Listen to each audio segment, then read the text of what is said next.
I saw Merlin bringing up the music stand, and Merlin and I went to the same country school years ago, and I thought, Merlin's directing choir. Man, I'm just not keeping up with that boy. But then he went on to sing instead. I'd like to bring you greetings on behalf of Community Reformed Church. We rejoice with you in this special day.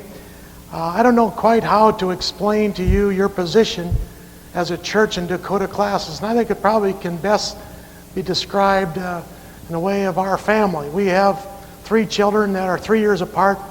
Then we have a little boy came 5 years later. And he holds a very special place in the family because the other kids are old enough to kind of watch him and enjoy him, and he gets kind of love from everybody. And that's kind of your position as a newer church in our classes. There really is a deep concern for you as a younger brother or sister, however you see yourself as a church. And Community is not that much older. They're about 30 years old. First is maybe, 50 or 60, and not as old as some of the churches further out west like Corsica and Harrison, which are over 100.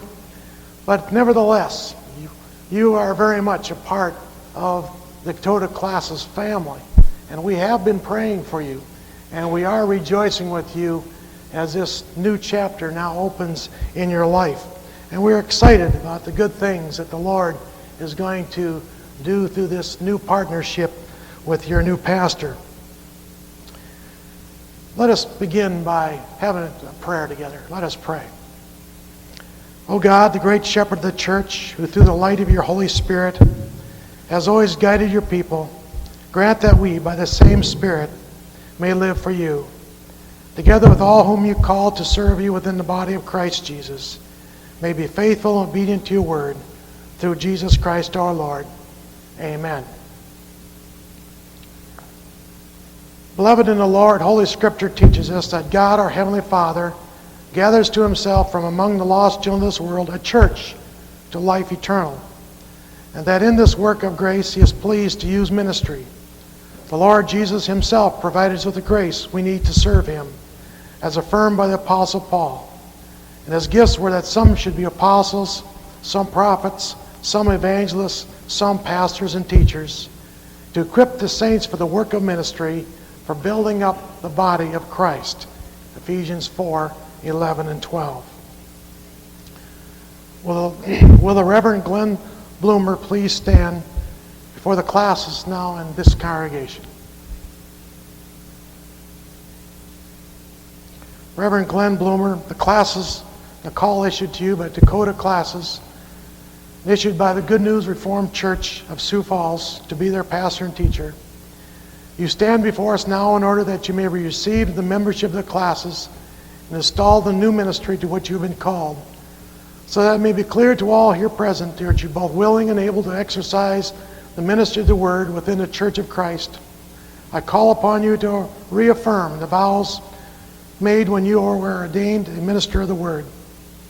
Do you believe in your heart that you're called by God's church and therefore by God to be the minister of the gospel of Jesus Christ? If so, please answer, I do so believe.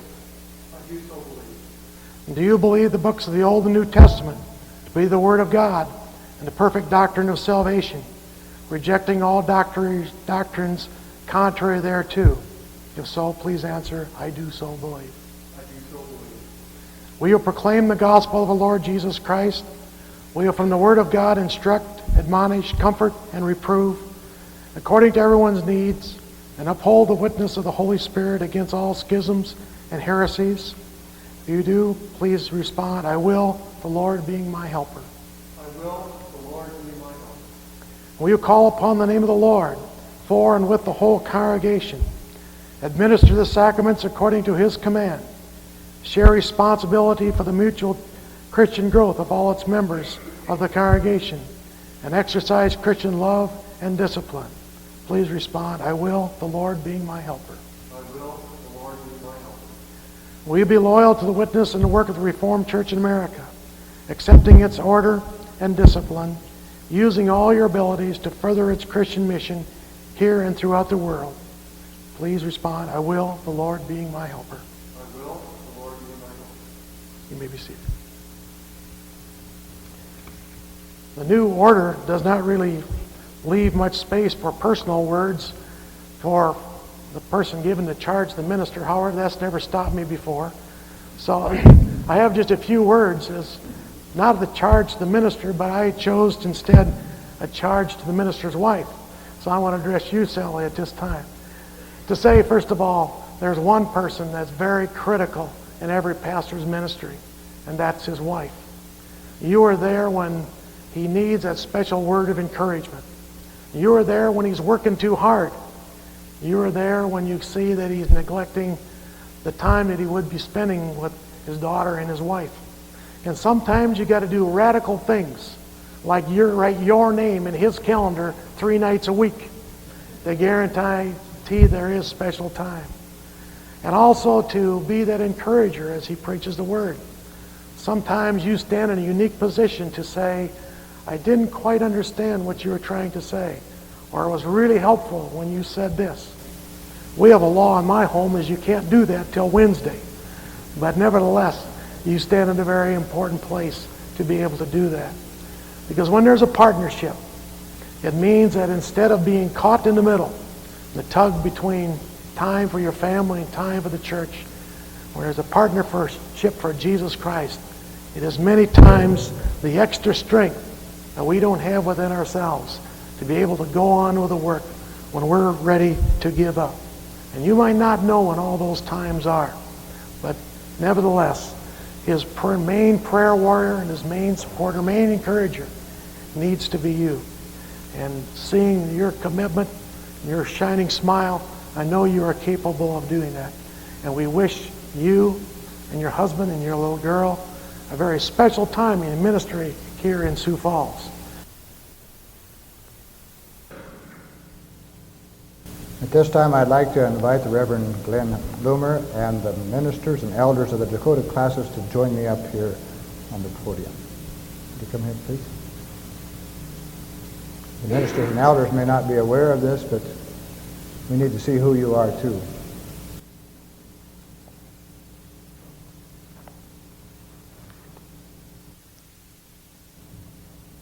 All ministers who become a part of the classes of Dakota have inscribed their names in a book that we keep and pass on from one class's president to another. At this time, Glen, will you declare all these things publicly and make your commitment to the Christian ministry among us? I, Glen Blumer, in becoming a minister of the Word of God in the Reformed Church in America, within the classes of Dakota, sincerely and gladly declare before God and with you that I believe the gospel of the grace of Jesus Christ as revealed in the Holy Scriptures of the Old and New Testament as expressed in the standards of the Reformed Church in America.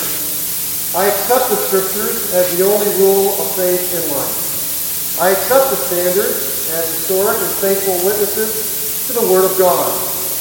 I promise to walk in the Spirit of Christ, in love and fellowship within the church, seeking the things that make for unity, purity, and peace. I will submit myself to the counsel and admonition of the classes, always ready, with gentleness and reverence, to give an account of my understanding of the Christian faith. I will conduct the work of the church in an orderly way and according to the book of church orders.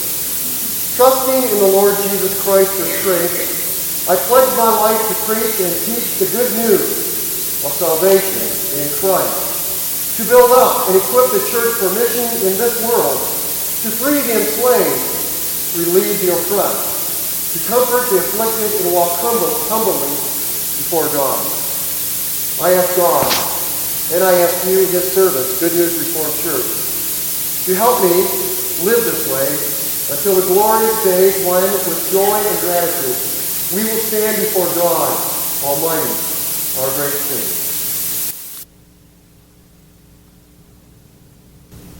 In the name of the Lord Jesus Christ, the head of this church, we welcome you, Glen, into our fellowship and pledge to you our confidence, our support, our affection, as you live and work among us as a fellow servant and minister of the Word of God. Welcome to our classes. Thank you very much. You're welcome.